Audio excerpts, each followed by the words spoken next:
show you how to make charcoal in your backyard. I've got a whole bunch of crap here I need to burn, so while I'm at it, I'm going to go ahead and make a batch of charcoal and show you how to do it. This barrel right here is where I'm going to house the fire so I don't get anything out of hand or cause any problems.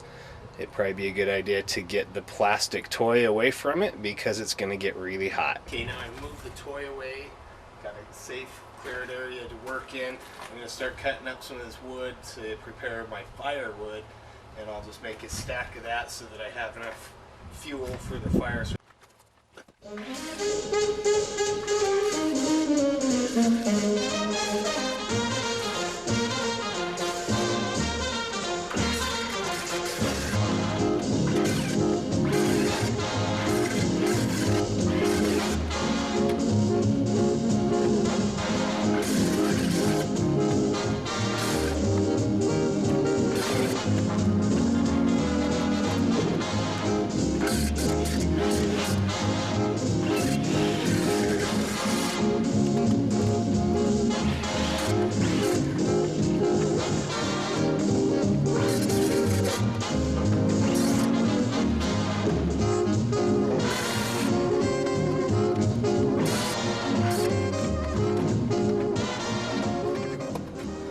Okay,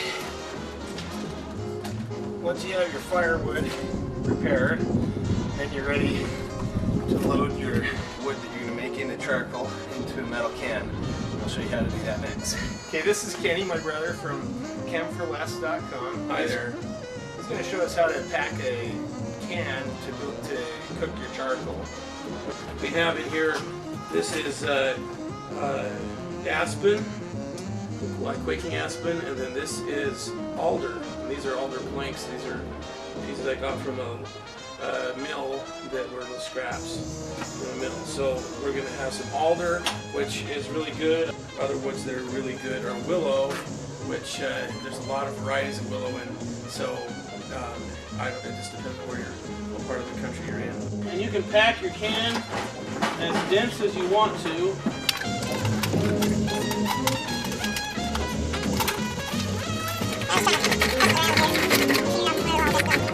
Now while he's been doing that, I went ahead and with my small, this is a 1 gallon metal paint can, I've loaded it just with a couple of scrap 2x4s, so this is either pine or fir, and I will burn this one simultaneously with that one.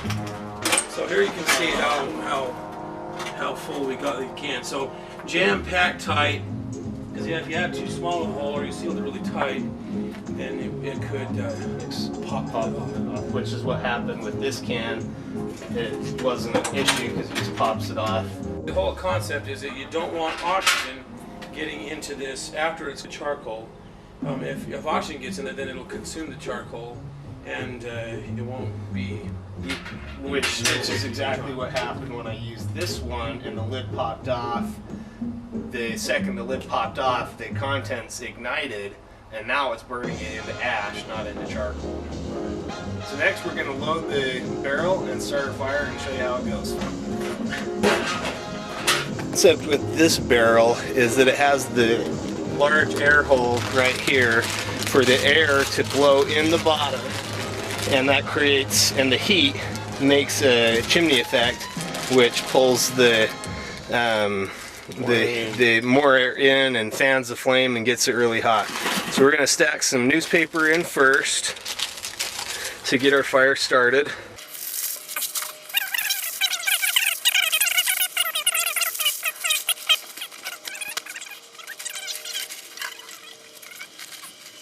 Okay, so now you can see we kind of got a base for our fire. Now we're going to put the can in, right in down in the bottom.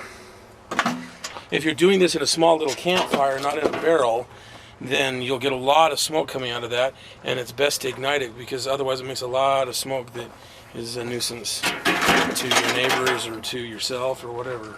Okay, we're going to just go ahead and stack the little can up here on top of the big can, get this all filled in with wood, and then as the fire burns, I will add more to the barrel. Once you've got that fire built, let's go ahead and add the heat.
middle, right there, there's a extra jet plume, and that is the burning gases escaping out of the big can at the bottom. Whoa, that's hot.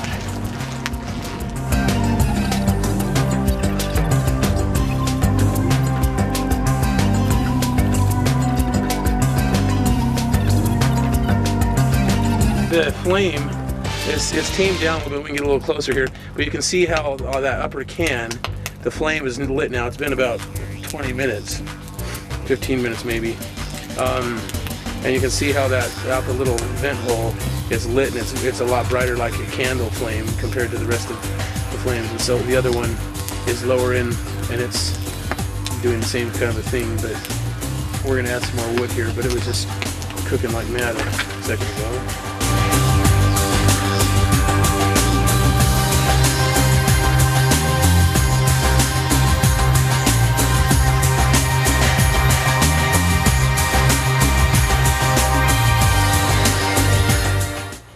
Okay, so now it's been about 5 hours.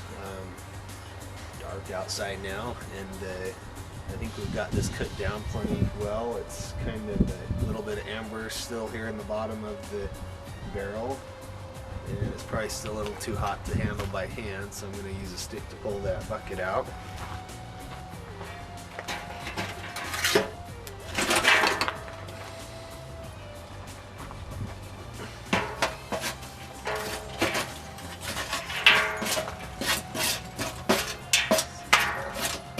Ashes down in the bin, and there's our charcoal. Okay, this has been a couple since last night that I cooked this charcoal, so I'm going to show you what it's like when you open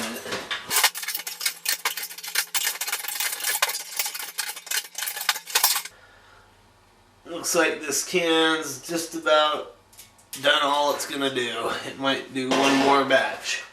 And here's the charcoal in here. So that's gonna be a piece of the poplar charcoal. And that's gonna be a piece of the alder charcoal. There's the poplar. So that's what it looks like. This would also make great barbecue charcoal too. It'd work just as well for that as for the other alternative uses that we might have for it.